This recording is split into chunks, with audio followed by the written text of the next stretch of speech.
I see no ticker, John. Okay, maybe that's just for the live. My bad. All right. So, hello, everyone. Welcome again to Sasquatchers. The intro said it all. I'm Andrew. He's John. And tonight we have a guest with us who saved episode 10. We wouldn't have had an episode this week, but he had reached out and he has a lot of interesting stories and an interesting background that we're going to get into with him. So, without further ado, because he can tell you better than I'm going to introduce you to Gary Fisher. Gary, how are you doing tonight? I'm doing good, guys. Thanks for the opportunity, and glad I could help you guys out and allow you to have an episode this week. Yeah, we super appreciate it. So, Gary, tell us. You told me that you were an investigator of the paranormal, and Yeah. You had a couple of interesting. I don't. I was going to say experiences, but excursions. You had Sure. mentioned that you had done some investigating in Korea and in Kuwait. So I was just wondering if you could give us the background. How you got into that, and Sure. eventually how you found yourself overseas. Okay. So my kind of journey with, all things paranormal kind of started when I was 11 years old. My mom, single mom, so it was just her and I in the house. And I'd gotten up one night to use the restroom, and there was a factory behind our house. So there were a lot of lights for that alleyway that lit up our kitchen at night. And in our living room, we had one of those giant console TVs that take like 4 people to move because they're like 500 pounds. And it would sit in the corner of our living room. So as you go to the bathroom at night, you could see into the kitchen through the reflection of the lights coming in, right? It lit up the kitchen. You could see the kitchen. I start to go into the restroom, and I see a shadow of someone walking around in my kitchen. I'm 11, right? So I'm like, okay, my mom's famous for getting up, getting snacks. Mom's getting, ice cream or something. So I head into the bathroom to use the bathroom. Her bedroom was off that bathroom, and I hear her snoring. So at 11, my first thought isn't, holy crap, there's a ghost in my house. It's, holy crap, someone's in my house, right? And, being the dumb 11-year-old that I am, I don't go wake my mom up. I don't call 911. I go get my baseball bat, and I'm going to take care of things. So I fly around the corner. There's nobody there. All the doors and windows are locked. I go out front, walked up and down the street. At this point, it's like 1:30 in the morning. There's nobody there. I even hopped the fence into that alleyway. There's nobody there. Came back, locked everything up, went to bed. Next morning, I told my mom what happened, and she smiled and she said, hey, I believe you, right? Like you saw something. Something was here, because you weren't asleep. But this is the 1980s. Let's not tell too many people that so they don't think you're batshit crazy. So I agreed, right? Okay, cool. A few weeks later, there was a lady down the street that had lived in the neighborhood for like 40 years. She'd been there like almost longer than the neighborhood. And she was down visiting my mom. And I guess my mom could tell I really wanted to tell somebody what I saw. And I guess she kind of felt like maybe that lady was the least judgmental of the people I could tell. And she goes, tell her what you saw. So I did. I recounted everything that had happened. And she smiled and she looks at my mom and she goes, he's not crazy. He saw what he saw. And she goes, well, what do you mean? He goes, he's not the first person that's seen that shadow in this kitchen. We were renting at the time. Going back 3 sets of renters, at least one person in each one of those families had seen that shadow in the kitchen. And come to find out, going back 4 renters, was an elderly husband and wife that had lived in the house. Husband, like my mom, was famous for getting up, getting snacks in the middle of the night. He gets up to make a sandwich one night and has a massive heart attack and a stroke and dies in the kitchen. And ever since then, at least one person has seen that shadow in the kitchen. And of course, she goes about her business and she goes on her way. And my mom looks at me and goes, I knew you saw what you saw.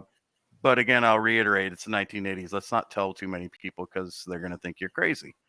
So I didn't, but I had an interest, right? Like I'd seen like In Search Of and all that stuff. And this one really piqued my interest. So I go to my school library, and of course they got one book on the paranormal, and it's got the Patterson-Gimlin picture, and the picture, it's now been debunked, of the Loch Ness Monster and a little bit on ghosts, but that was it, right? So I kind of read it and I was into it, but then, time happens. You go to middle school, you go to high school, you kind of forget about it. I joined the military in 2002, and got transferred around. Well, actually, I joined to see the world out of Phoenix, Arizona, and got stationed right back in Phoenix, Arizona for the first 7 years of my career.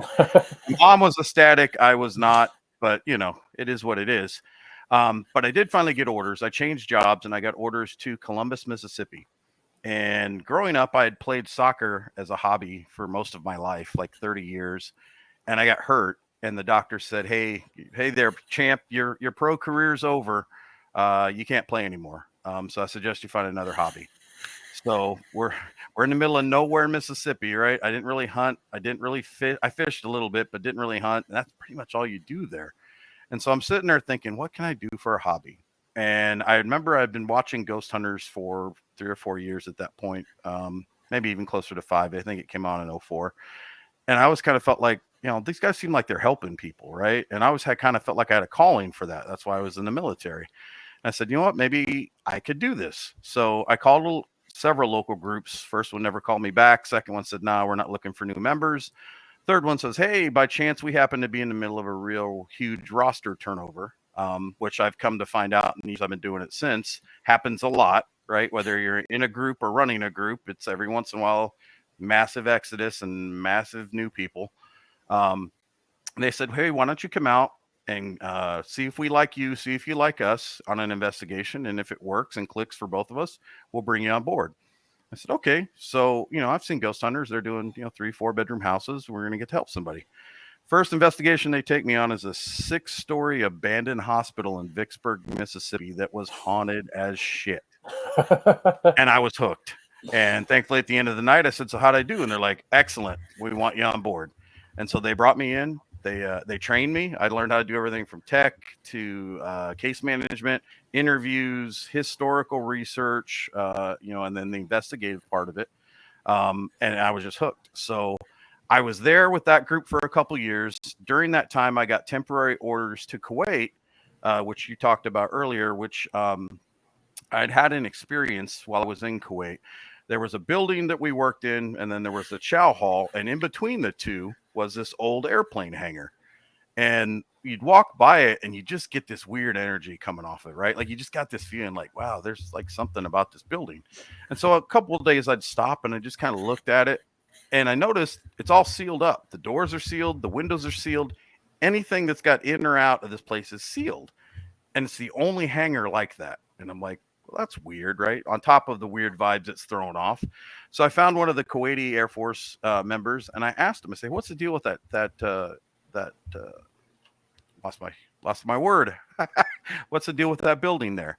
And he said, the reason that's all sealed up is that's where Saddam hung all the Kuwaiti generals in the first Gulf War.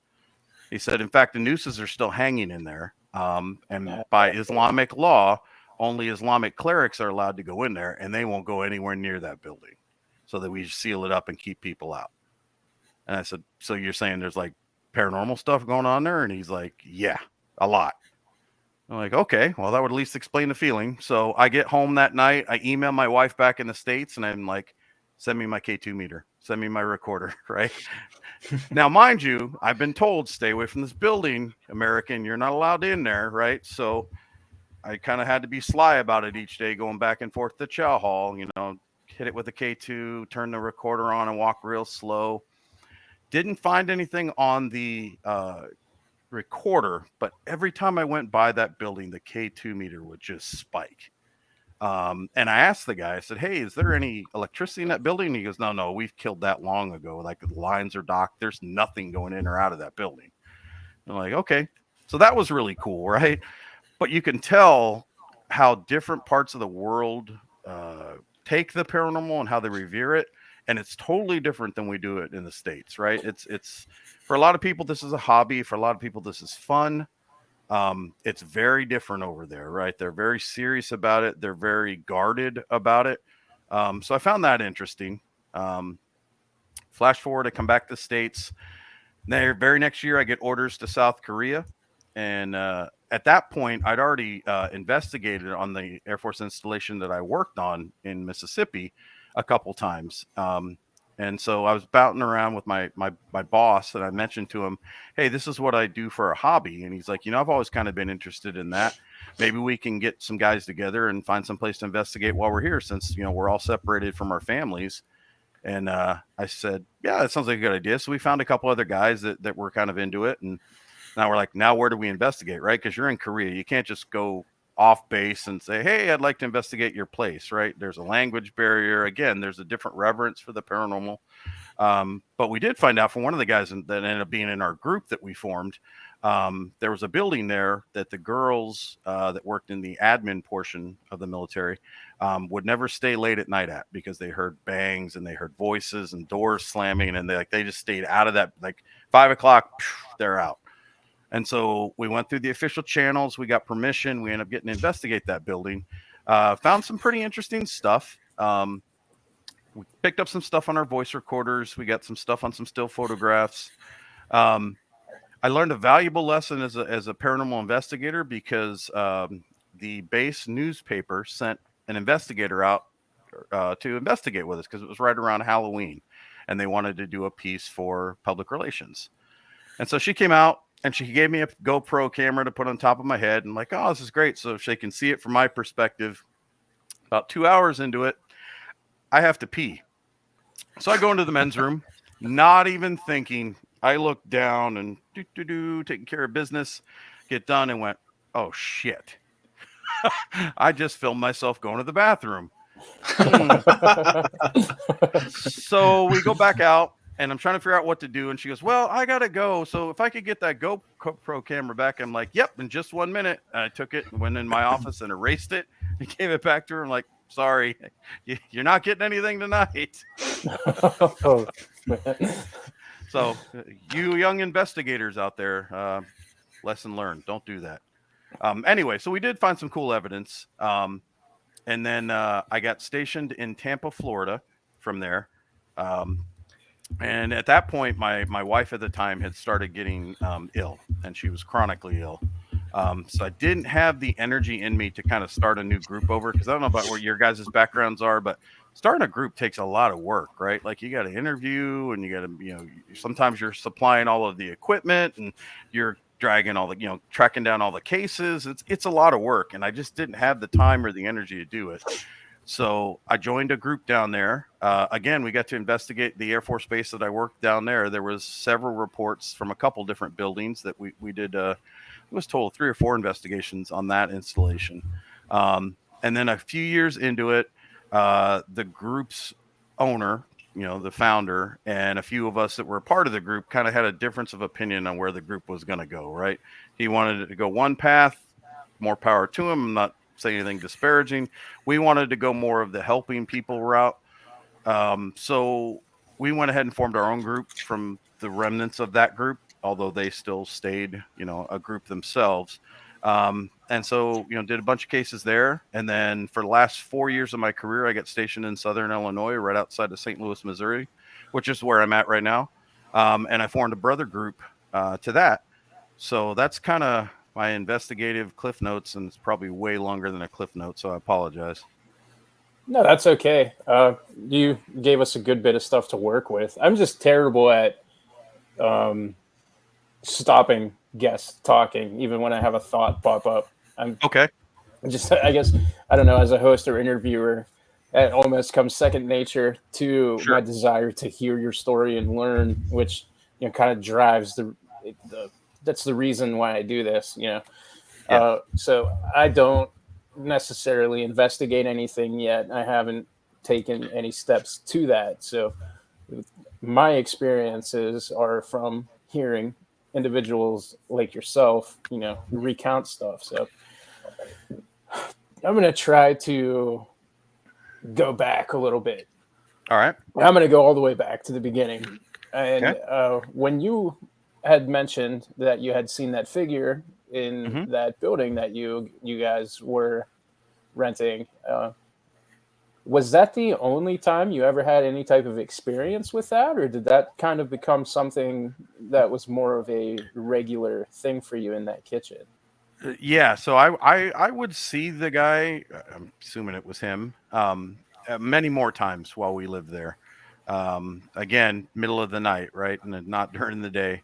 But I would make it a point then going forward, anytime I got up to use the restroom, or if I was going to the kitchen to get a snack, I would make sure I looked in the TV, and more often than not, you would see shadow moving around in there. And of course, by the time you get around the corner and turn the light on, there's nothing there.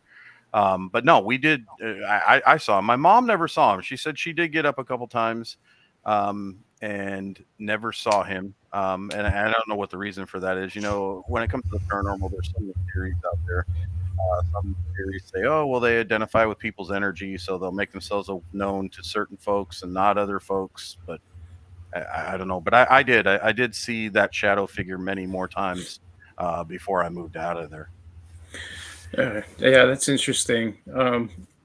Especially because it presents as a shadow figure, and a lot of times those tend to be completely different than like a leftover spirit, so to speak.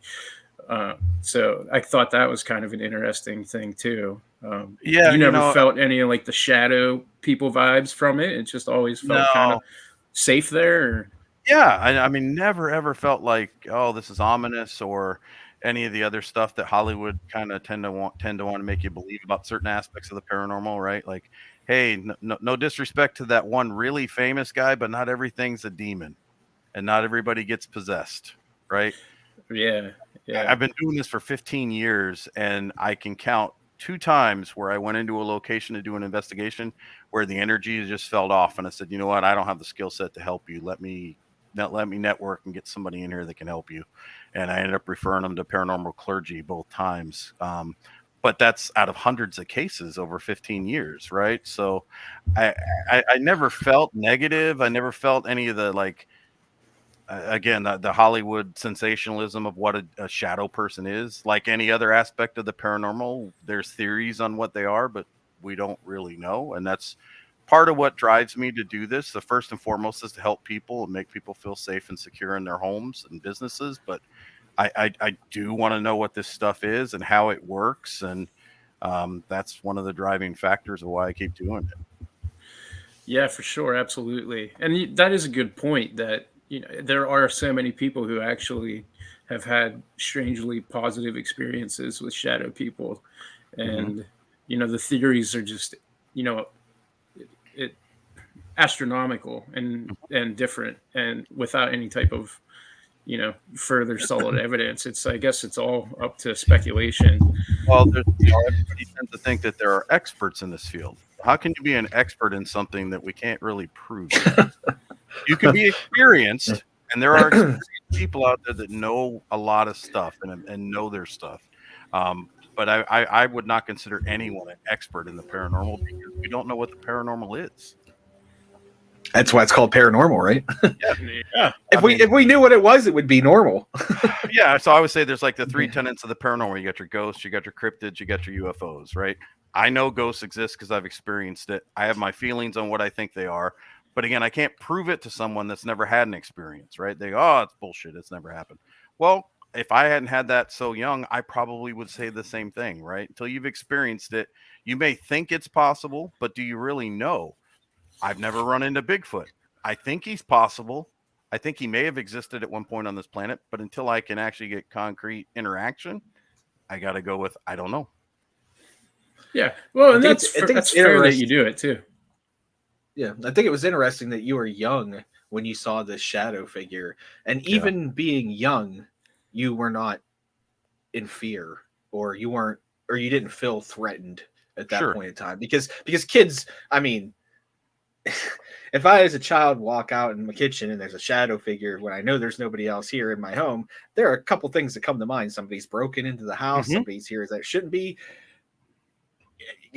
What is this moving around in there? So that's interesting that whatever vibe or whatever you want to call it that it was giving off, you know, was enough that to calm, or maybe it was just your personality as a child too. That's So possible as well.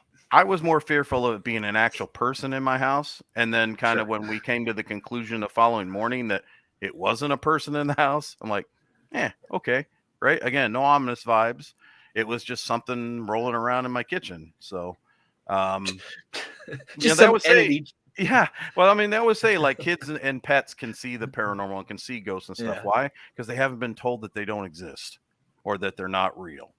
So when That's a they good see point. something, they just assume it's real. Yeah. Um, I'd never thought of it like that before. I know that No, like I mean, that's a good point. it registers with children and obviously I've seen dogs and stuff also kind of start to pick up on things with their heightened senses or whatever. But I'd never put that together.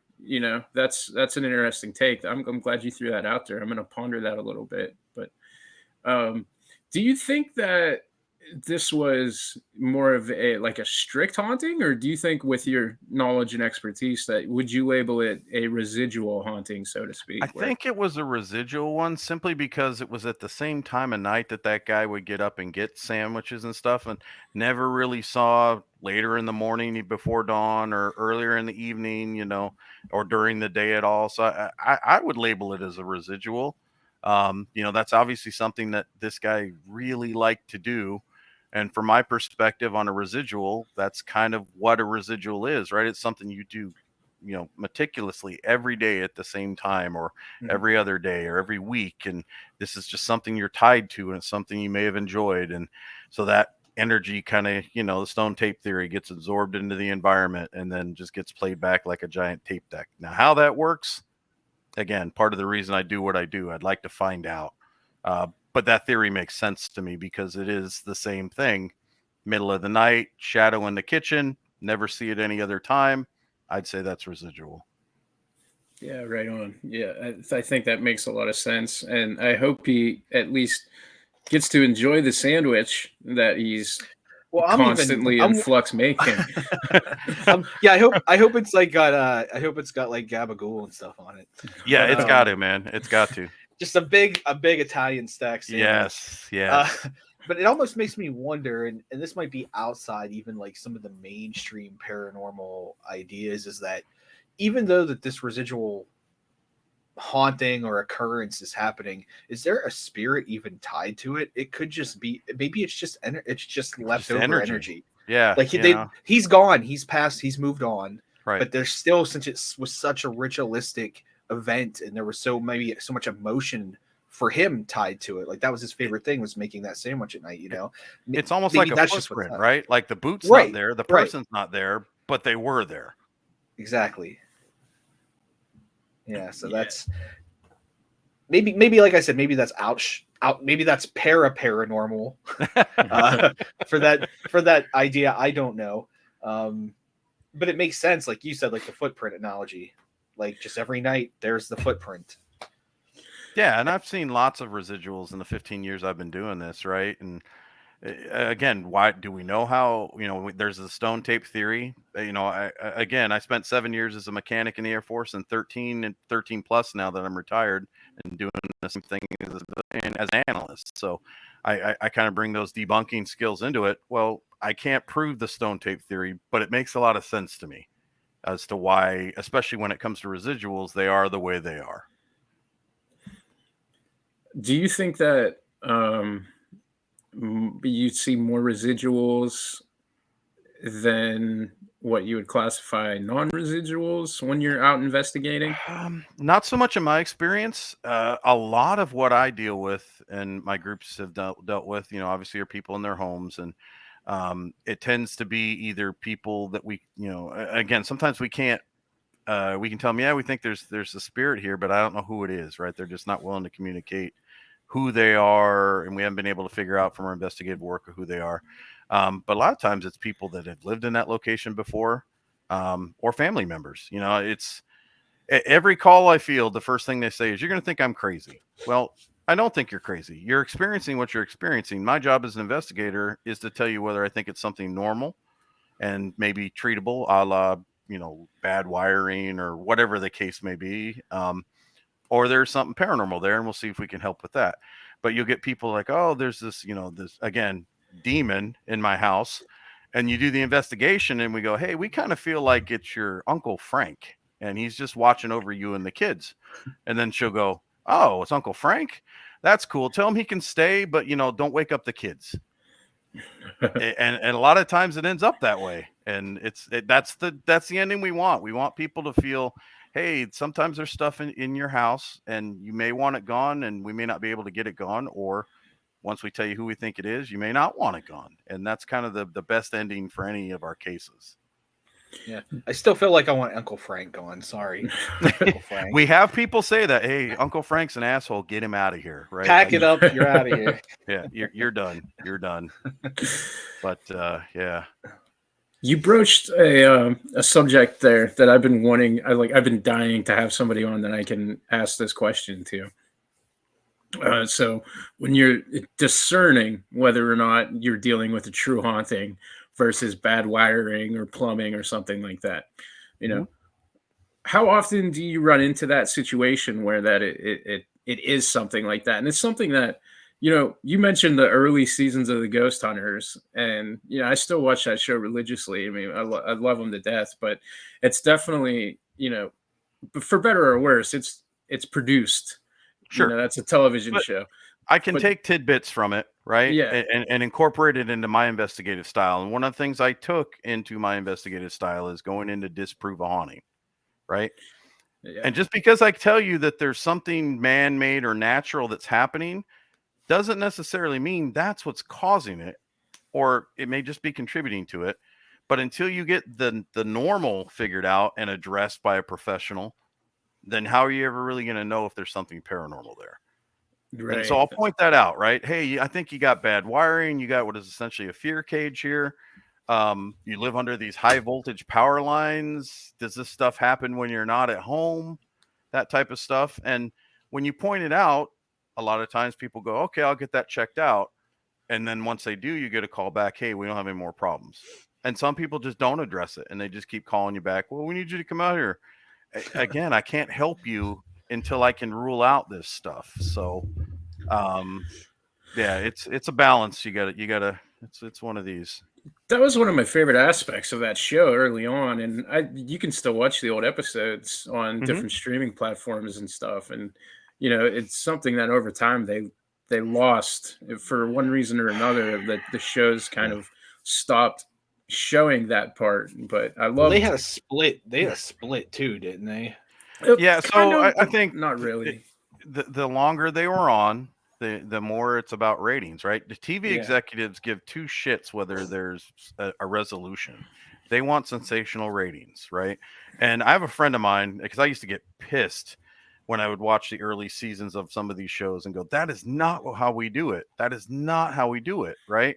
Like they're glossing over all this stuff. They're making it seem like you review your evidence in 5 minutes when you're sitting on your ass for 8 hours after you've already been experienced it for 8 hours trying to figure this out. And I had a buddy of mine who's a cop, and he said, I used to do the same thing about the cop shows. He said, I would get so angry because of how Hollywood just jazzes it up. He said, and then one day I realized these are just for entertainment. And if I can sit back and watch it from that perspective, I'm okay. And so that's how I kind of took it from that point forward. So now I can sit and watch it and enjoy it, and I'll laugh and I'll tell my mom that is totally not what we do. And, I truly believe that a lot of this stuff is faked anymore, because sometimes you don't get any evidence, right? I've been to places 3-4 times, 8 hours a pop, and not gotten a damn thing. But every time I go home, those people are calling me saying they got stuff going on. So,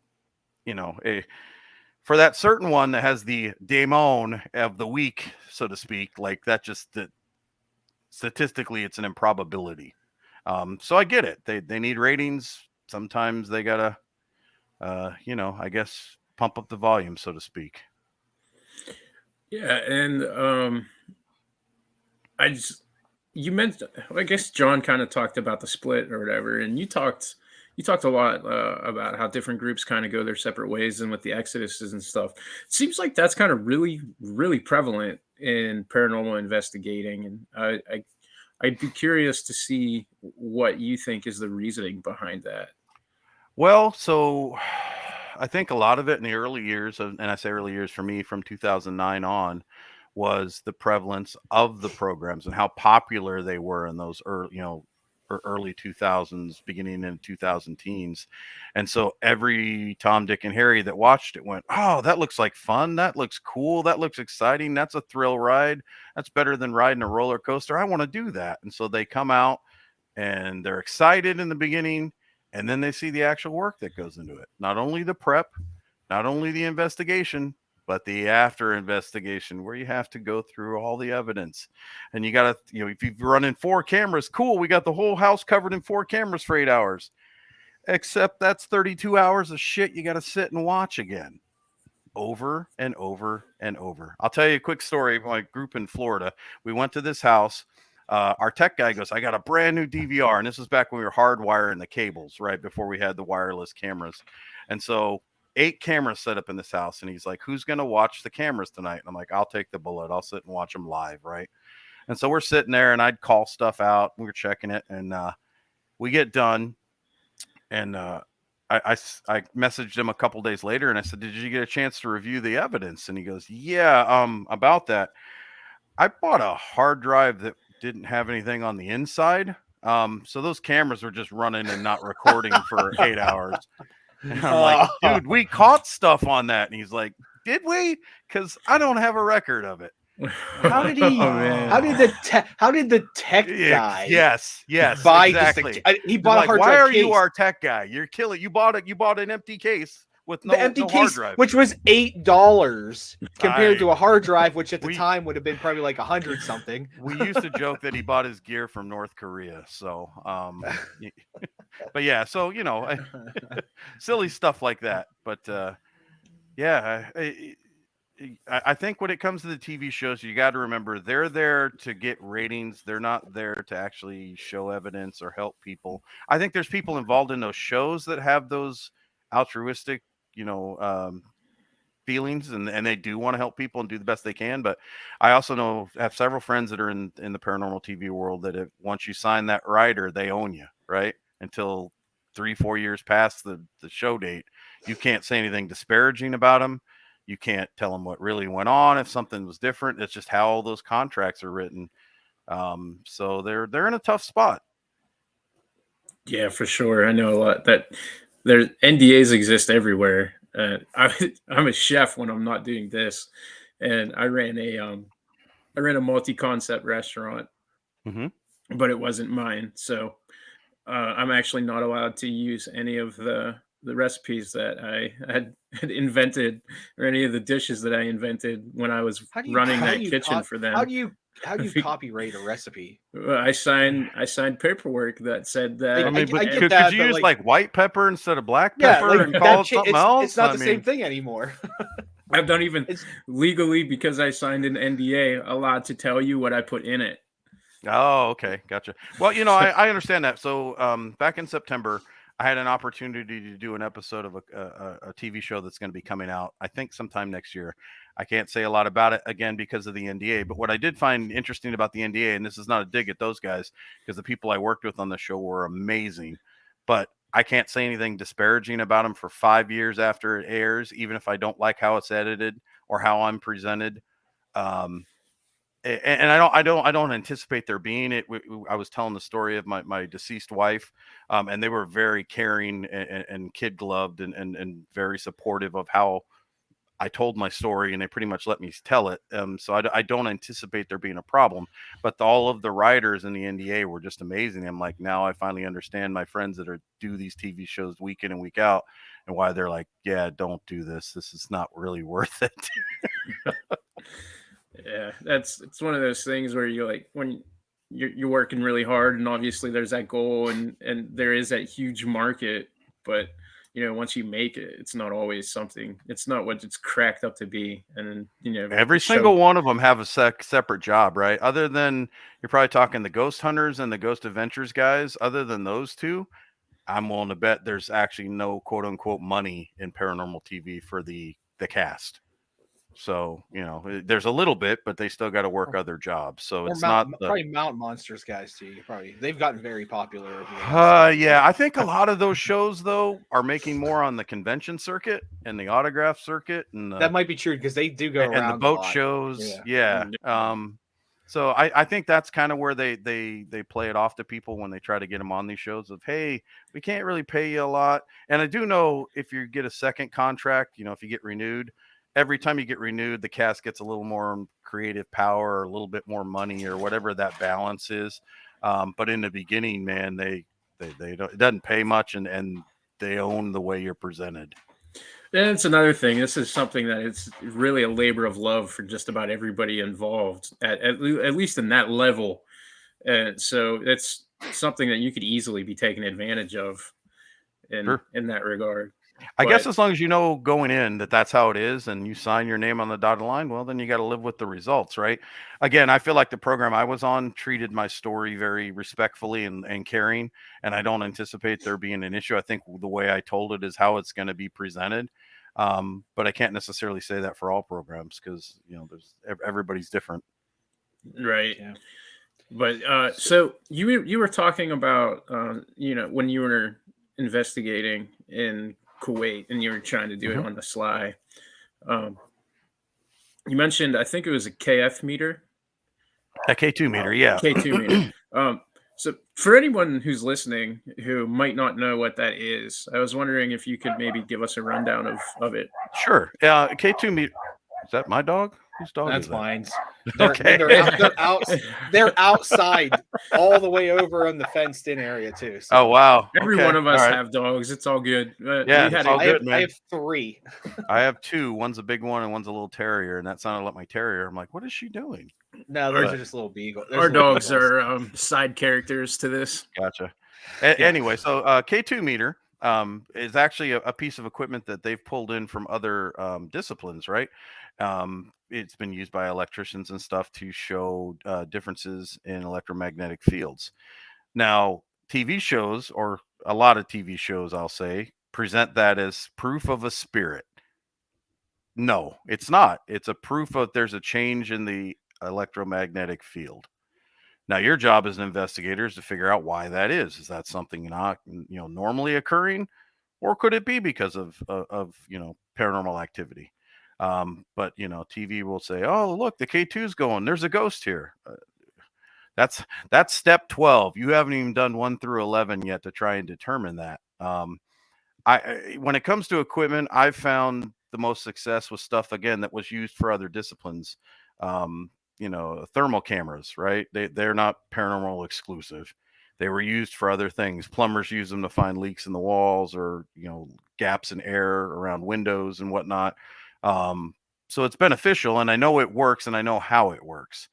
I got to be honest, like stuff like the Xbox camera, I'm just not a fan of. I don't know the inner workings of that to tell me that someone hasn't put something in there that would cause stuff to be there that isn't there. So I try to take a grounded approach when it comes to equipment stuff. But The yeah, Kinect? so the Kinect. Thank you. Yeah, I remember when that was Xbox camera. I don't know. I know when Dance that got Revolution.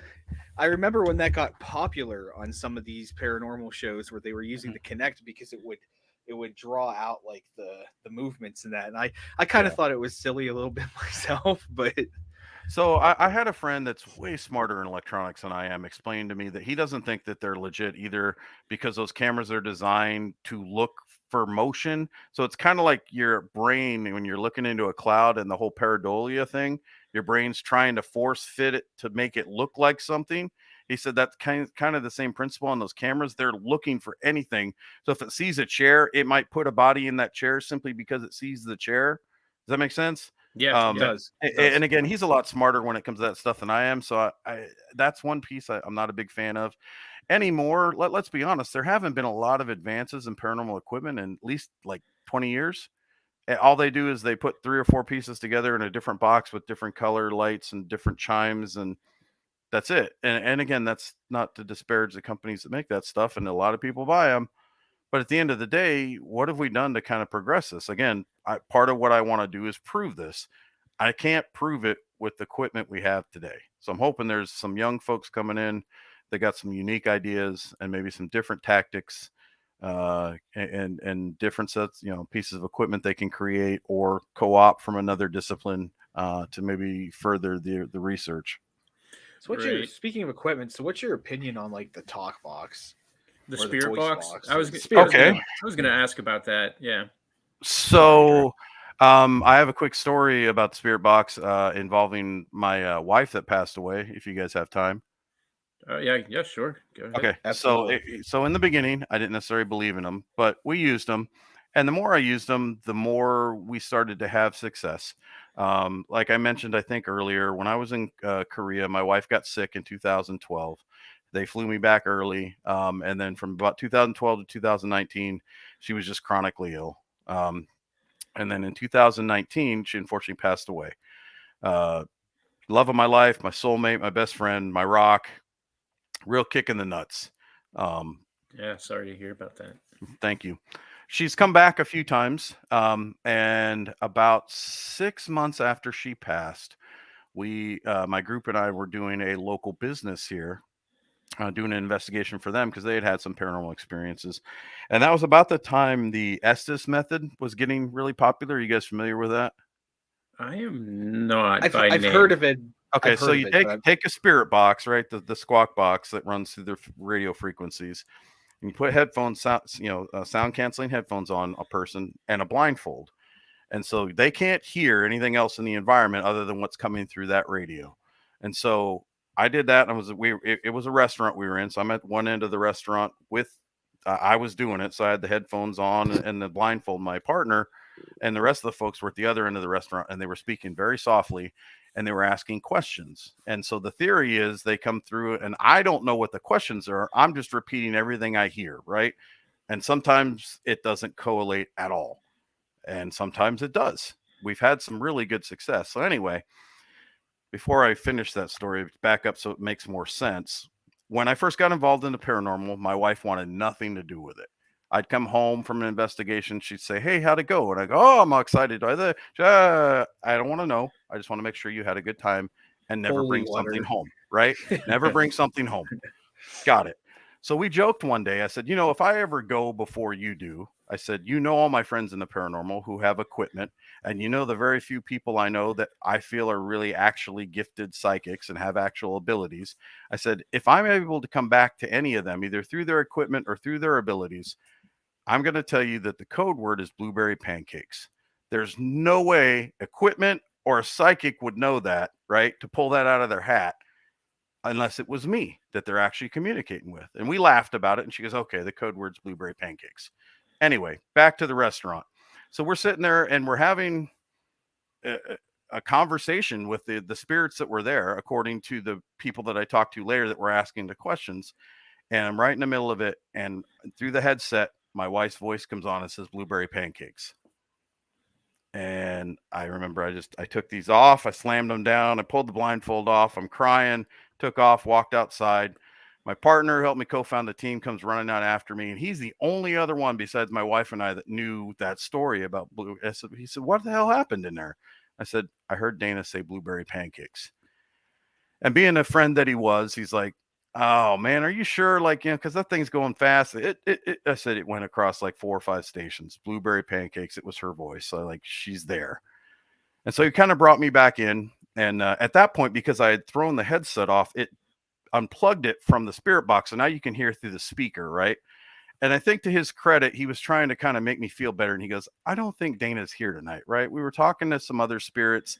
He said, if she was here, like she'd come on that thing and say my name.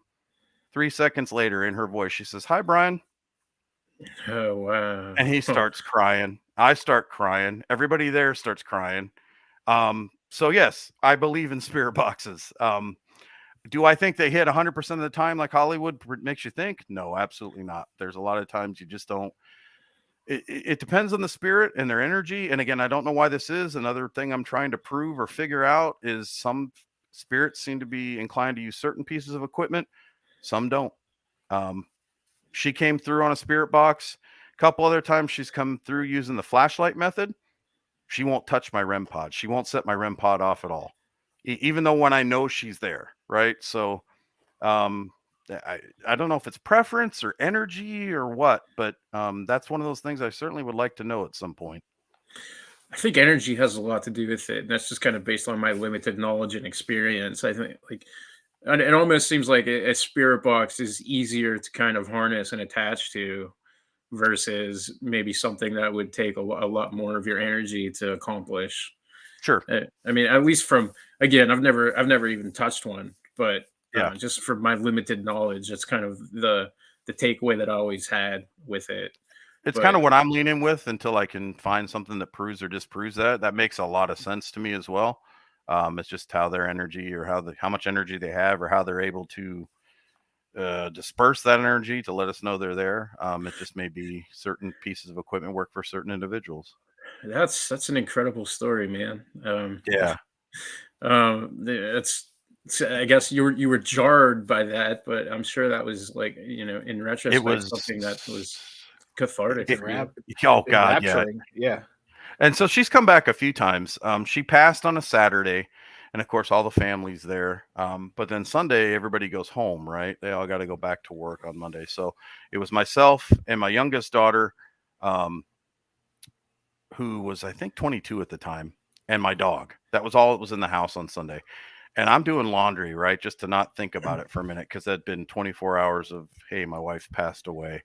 And so I'm folding clothes in the bedroom, and she's out in the living room playing with the dog. And I hear my wife's voice distinctly, not in my head, audibly say, Caitlin, which is our oldest daughter who wasn't at the house that at that point. She'd already gone back home. And she used to say that when Caitlin would annoy her, like she pretended she was mad at her, and she'd just go, Caitlin, like, knock it off. And I went, no, no. Because like I purposely wasn't trying to think about my wife, right? Like I'm engrossed in, I got football on and I'm engrossed in laundry just to not think about it. And so I'm like, So I walked out in the living room. My daughter's on the floor playing with the dog. I said, hey, did you just say something? And she goes, no. I said, did you hear somebody say something? And she looks at me and goes, no. I said, you didn't hear anybody say your sister's name? She's, no. Okay. So went back to doing what I was doing. Couple weeks after she passed, some friends that we had in Florida sent me this awesome wind chime. And at the bottom, it's got a little plate that has her name and her dates and in memoriam of. And I purposely hung it in my house in a spot where it didn't get any air. It doesn't get any air from doors or windows. You basically got to run around like a flash underneath it to make it chime. And I did that for the reason the day I put it up, I said, hey, if you can hear me, I'm setting this to where most things can't set this thing off. If you wouldn't mind, just let me know occasionally you're here. Ring the wind chime. And it's gone off several times since then, both in my old house and in my new house. So that's, just her kind of reminding me she's here. And then so I retired last June from the military, and I stayed an extra year on base till I found a house. And my mom came to live with me last September, based on some stuff from the pandemic. She kind of lost her job and whatnot, and so she was in the house a couple nights. And I get up to use the restroom, and the hall light's on. So I turned it off and did my business. Went back to bed. Next morning, I said, "Hey, Mom, I don't really want to pay a huge electric bill. Can we remember to turn the light off when you get up in the middle of the night?" And she goes, I didn't do that. Okay, old lady, I got you. Well, I didn't do it. So just turn the freaking light off, right? Like, I don't want to pay an electric bill. And she's like, okay, yeah, whatever. It kept happening every night, every other night. And I go to her the next morning. Hey, will you please remember to turn the damn light off? And she's like, I'm telling you, dude, I didn't do it. I'm like, okay, you're 78. You just don't want to admit that maybe the memory's slipping. Got it, right? Like, I'm not going to harass you about it anymore, but try and remember. And she's like, I'm telling you, I didn't do this. A couple weeks after that, I'm talking to a friend of mine, which again is one of the few people I think really has psychic abilities. Coincidentally, her name is Dana too. Just talking to her. And she says, hey, Dana's here with me now. I'm like, oh. And she goes, she wanted me to tell you it's her. I said, what's her? And she goes, I don't know, something about a light. And I start laughing. And I said, the hall light? And she goes, yeah. Can you ask her why the hell she's doing that? Because she's raising my electric bill. And she goes, she's just doing it to mess with you and let you know she's there. I go, well, can you tell her to stop? And ever since then, she hadn't done it. So that's good. I love that. Just to have that. Yeah. To know that there's still a person there, right? And you can still joke with them and converse with them in the manner that you did. It's very comforting. And it makes me feel like, hey, when my time's called, there is something more to this. And maybe that's when I'll figure this all out and still not be able to share it with people on this side. Yeah. But and you're still you. Like it seems like she's carried that personality with Yeah, her. exactly. It is totally her. Yeah, absolutely. So yeah, that's definitely really comforting experiences for sure. That's it's kind of like heartwarming to hear, Very much so. Um, I almost hate to change the subject from it No, because go ahead. it's Go ahead. it's so powerful. But you said that you kind of there's only a couple of people that you believe that are like truly psychic, and so something that I kind of like to do on this show is I like to make even just the smallest correlation to shows that kind of occurred before. It almost Hmm. becomes episodic, or there's like synchronicity. Everything that we've done here somehow has bled conversationally into the next thing. Okay. So we had a psychic on, and her her line of thinking was that everybody has this ability in them. It's just a matter of learning how to harness it. And I know that that is kind of a popular belief, especially to individuals that have schools for it and stuff. So It's a very new age yeah. belief. So I've heard a couple people that I again truly believe have gifts tell me the exact same thing, and the way they put it was, any of us can play basketball, but we all can't be LeBron James, right? Some folks are just, for whatever reason, tuned in to be better at that than everybody else. Um, and so I kind of subscribe to that. That makes sense. Again, can I prove it? No, but Right. what percentage of the human brain have scientists said we don't even use, right? So I mean, maybe mine they're probably more able to than most tap in. people. Yeah, I've had 4 concussions playing soccer, so yeah, I'm with you. So maybe those folks can just tap into a little bit bigger percentage of that, or whatever the case may be. But that's kind of how I explain it to folks. I I think too, there's a lot of psychics that probably do have abilities, but then again, figure out that there's money to be made from that. And Oh I'm not yeah, going to for mention sure. names, but you just watch TV and you'll see them. Yeah, I mean that The old is probably plagued worse than ghost yes, hunting. yes, We have so, we still have documentaries about Miss Cleo that just came out yes, this year. hmm So yeah, yeah. And that one's a rough one. I had a podcast back in 2015 for a couple years, and anytime I'd have a psychic on that I'd never used before in the pre-show meeting, I'd say, "Tell me something about me that you know that you shouldn't know, that isn't on my social media, isn't anywhere you could look up on a computer or read about on me." And if they could do it, then I'd have them on. And if they started with, "Well, I see that you have a male figure on your father's side that has passed away." No shit, you think?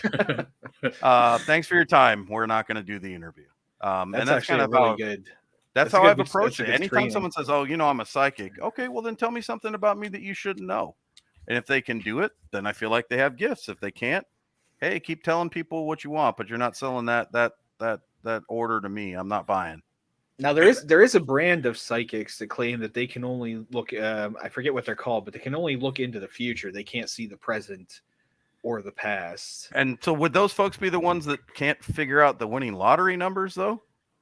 Yes, or who wins the That's Super what I Bowl. would use that gift for. I mean, yeah, Yeah, who's going for to win the sure. Super Bowl? What are the winning lottery numbers? Yeah, it's yeah, I don't know. You'd think they would be rich by now. And they wouldn't have to do the psychic stuff anymore, right? So I figure like, and this is being straight up honest. Like if I truly had that gift, I would use it to win a lot of money, and then I would use that money to help a lot of people, but I'd still live a real comfortable life, right? Sure. Like and I think most people would. Like even the good-hearted souls would do that. Um, so the fact that they can't, uh, yeah. Tell me what I'm thinking right now, and they're like, I can't. Like, all right, cool. Yeah, no, and that's a good approach too, because Yeah, I like that. that tells us that as an investigator, you're not going to uh, you just go in and call every single thing that you see a demonic possession or an infestation or a haunting, or you're just riddled with ghosts, or did you mention Uncle Frank? Uncle Frank might actually be there, Yeah. and so Oh, hey, newsflash for you. Uncle Frank might be an asshole. Yeah, he's not demonic, but maybe he was an asshole in life. And I generally feel like if you're an asshole in life, you're an asshole in death. If you enjoyed needling people or playing really nasty pranks or just getting people spun up, chances are that's probably how you are on the other side. Well, Drew, I'm sorry. Man. So that's got to be taken into consideration too. I'm a skeptical believer. I go in skeptically every time, right? Until my analytical brain and my mechanical brain and the evidence leads me to something else. But I always go in, and again, we talked earlier, yeah, those old TV shows sensationalize stuff, but I took that tenet from ghost hunters of go in trying to disprove everything, right? And so if I can't disprove it, it means it's paranormal. But that doesn't mean it's haunted, and it doesn't mean there's a ghost there. It means I can't give you a logical explanation for what's there. Now, if I can take my equipment and maybe someone that I believe has psychic gifts, and we can do an investigation and marry their evidence, well, now then maybe you've got a spirit, you've got a haunting. I really have clung to that as one of the tenets of how I approach any investigation, whether it's ghosts, Bigfoot, UFOs, and it's worked out really well for me in the 15 years I've been doing this. So that marriage between investigation with equipment and those logistics with a psychic, that seems to be picking up a lot lately. That's something that I see a lot these days that didn't really exist before. So is that something that is trustworthy to just the regular group that you find on Facebook, or is that something that is people should be weary because of how sensationalized it is? I think you got to try and do your due diligence on whoever says they have gifts, right? There's easy ways to prove it. Tell me something about me that you know that you shouldn't know, right? There's a lot of stuff I don't put on myself. Some people it may be tougher because they put their entire lives on social media, right? I could go and find out 15 things about them. Sitting behind them at a light with all their bumper stickers and shit on the back of their car, I can tell you 15 things about them, right? So depending on who you are, but the average person doesn't have everything on social media. Use that as your first question. If they can't do it, or they give you some him haw answer of, oh, well, I can only see the future. Cool. What's tomorrow's winning lottery numbers? Well, it doesn't work like that. I can't see that far into the future. But as far as part of your question, is that something new? I've been doing it with my group since 2009. And the way we approach it as a group founder is our psychic goes in after, we'll go in and do a base sweep just to see what's naturally there with the equipment, right? Refrigerators and things that give off high EMF and whatnot. And then the psychic goes in by themselves with a notepad, writes down all of what they get, puts it in a sealed envelope, gives it to me usually. I hang on to it. Then we go in as a team, and he or she now becomes an investigator using equipment, still using their gifts, but using equipment, doesn't tell us what she found out or he found out on that paper. Then we see what the evidence presents. Then we open the letter a week later and say, does that match? A lot of times it does. Sometimes it doesn't. Doesn't mean she's not gifted. It just sometimes the evidence doesn't correlate. But you'd be surprised doing that method how often it does match. Yeah, and you're dealing with stuff in the afterlife too. So like, can we really say that everything's going to be that accurate? Like we're transcending existence. Tell me your name, Tom. Okay, but his name's Brian, and he's just messing with you. What if he's a jokester? These idiots think my name is Tom. They've been talking to me for 2 hours as Tom, and my name is Brian. Yeah, that's something I think I would do in the afterlife.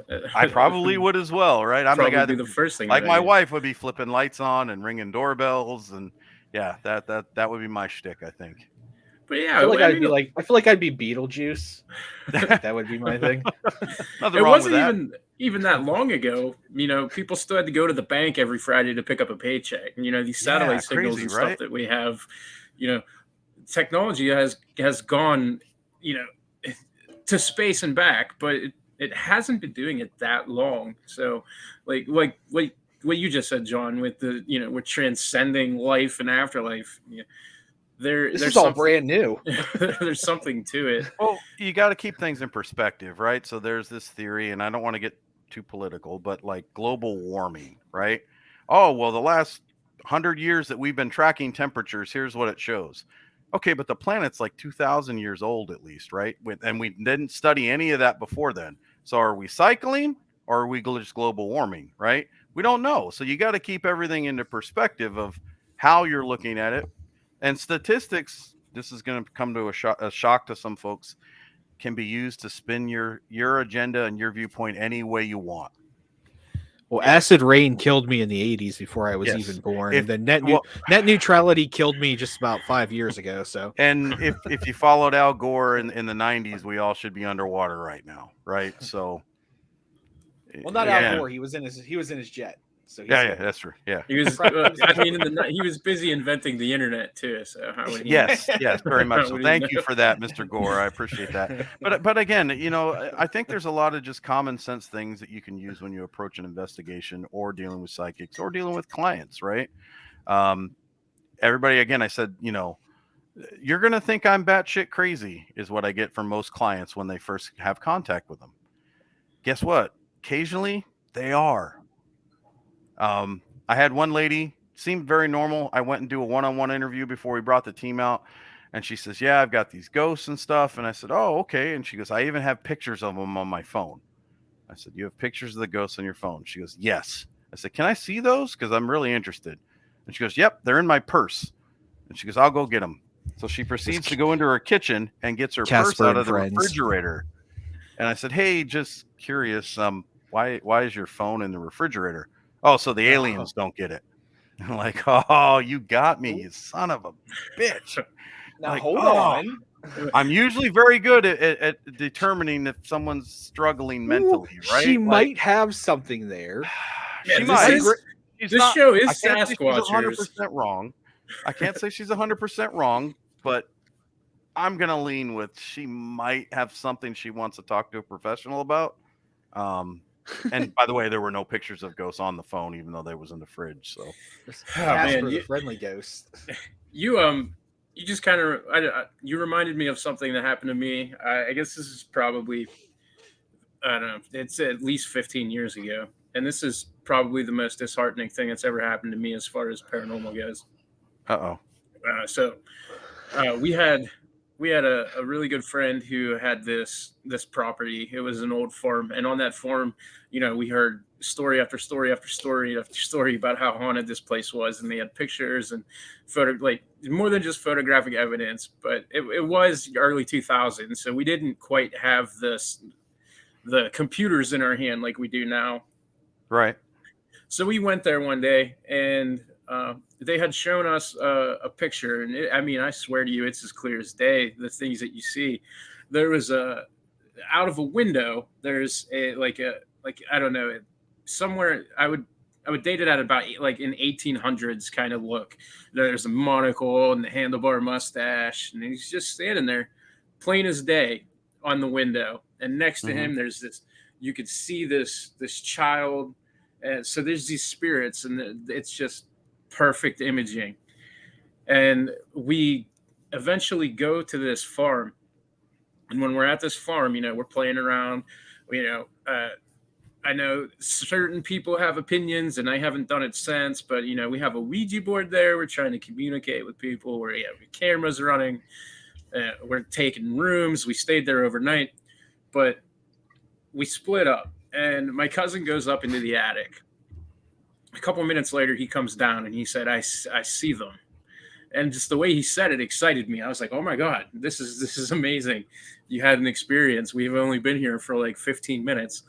And he's like, do you want to see them? And I'm like, of course I do. So I follow him up, and we go up there, and he points to the window, and they're right there in the window.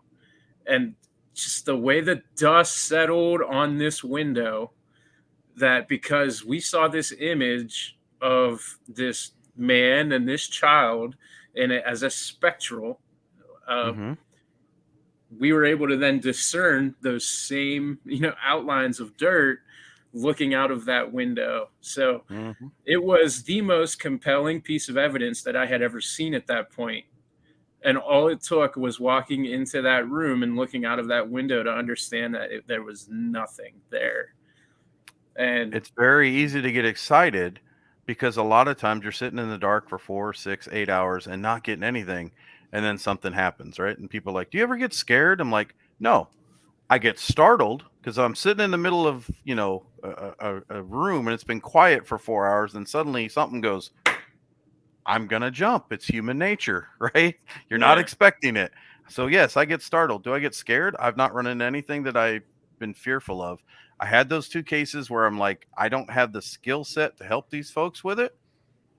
Again, call it dark, call it demonic, call it evil, whatever. I don't know what it was, but there was just this energy of like, hey, you, this is not something you should be messing with. Yeah.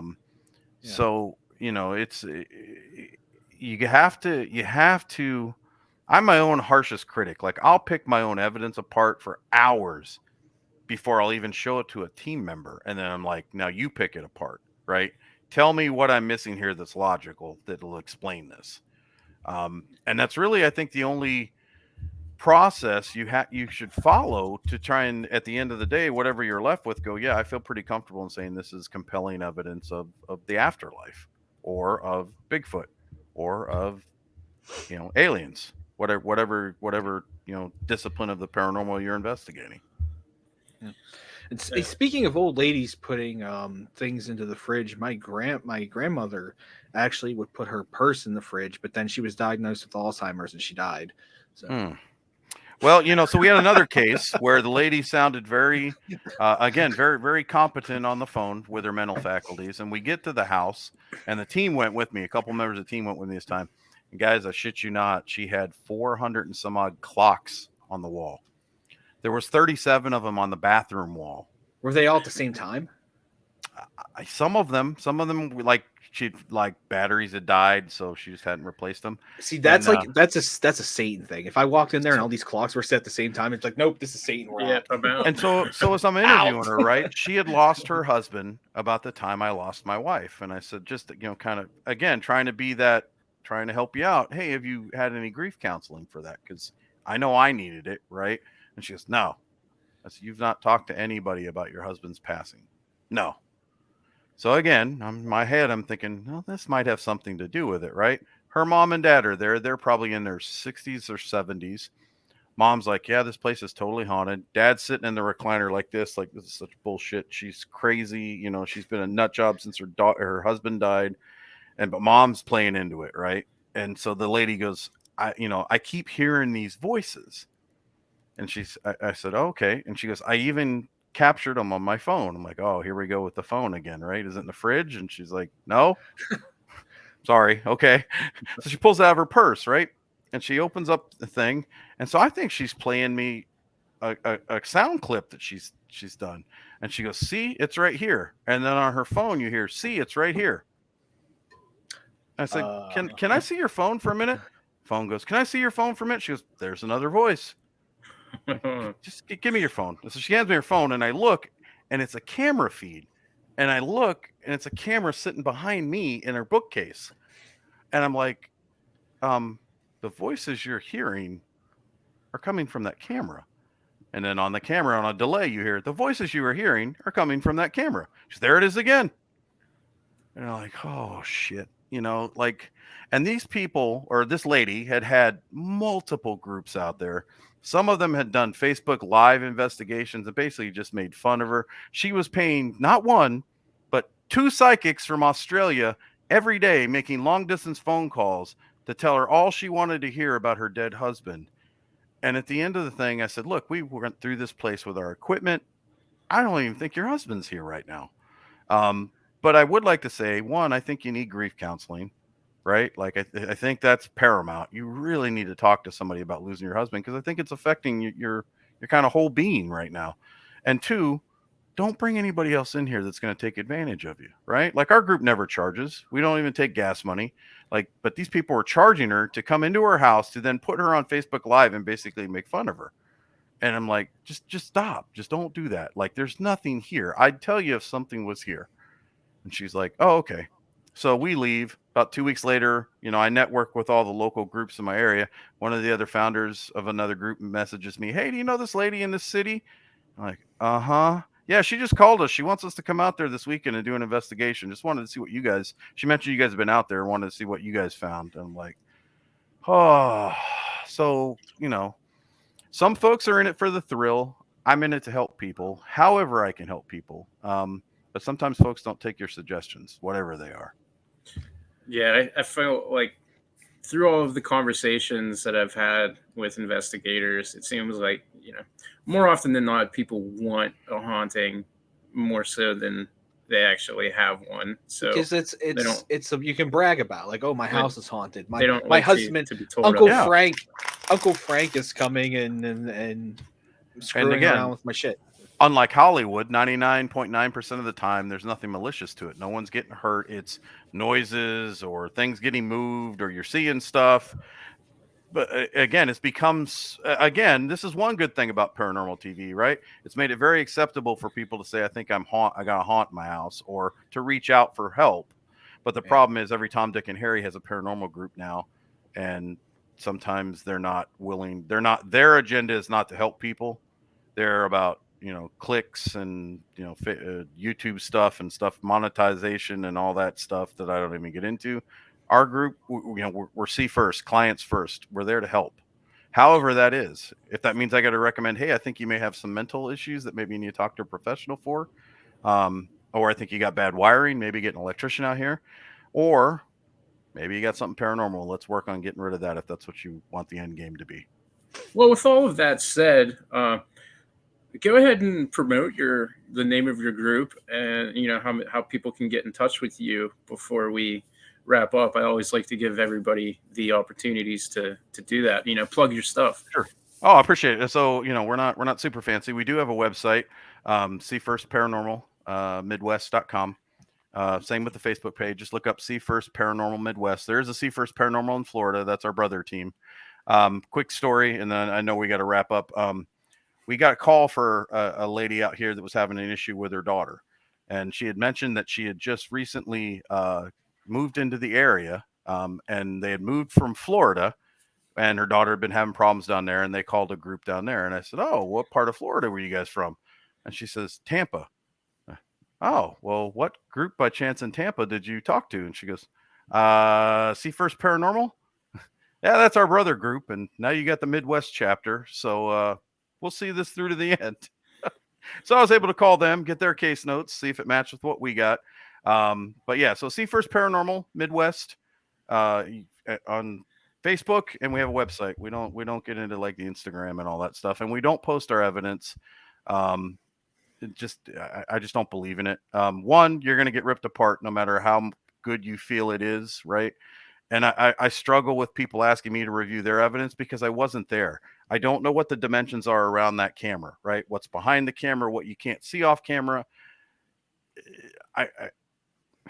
I could probably pick apart anybody's evidence because I pick apart my own, right? And that doesn't mean it's not legitimate evidence. So we don't charge and we don't post evidence. So if you're needing help and you want to keep it anonymous, we definitely can help you out. All right, awesome. There you go. Hey, and any links that you have, send them my way. Every time I throw a description up, or anytime I post, I always throw your stuff on with it. So okay, yeah, I'll shoot that to you. Awesome. So that was a great episode. I think honestly the conversation was better than we were going to have. Better than Magistrate Bill at the Satanic Church. That was well. That's a high bar to live up to. So in nomine Patri et Filii et Spiritus Sanctus. Amen. There's something I didn't fill you in, and I it's almost a gag at this point. We end the show with thanks for squatching. Or Squatch you later. I like it. Squatch you later. And we didn't even get to talk about Sasquatch this time, so maybe I'll come back. We never talk about Sasquatch. It's in our name. Yeah, we've had like 15 minutes of Sasquatch conversation. not by design. It's just we even joked about it on the live stream, and then we didn't talk about Sasquatch for 3.5 hours. Yeah, I mean, maybe you should devote a segment to it or something. No, it's the running gag. Okay, at all this right. point, gotcha. Not on purpose, but it is now. We have a lot of like exciting Sasquatch related things coming up. So yeah, we are Sasquatchers. Thanks for listening. That was a really compelling episode, and thanks for squatching, everybody. Squatch you later.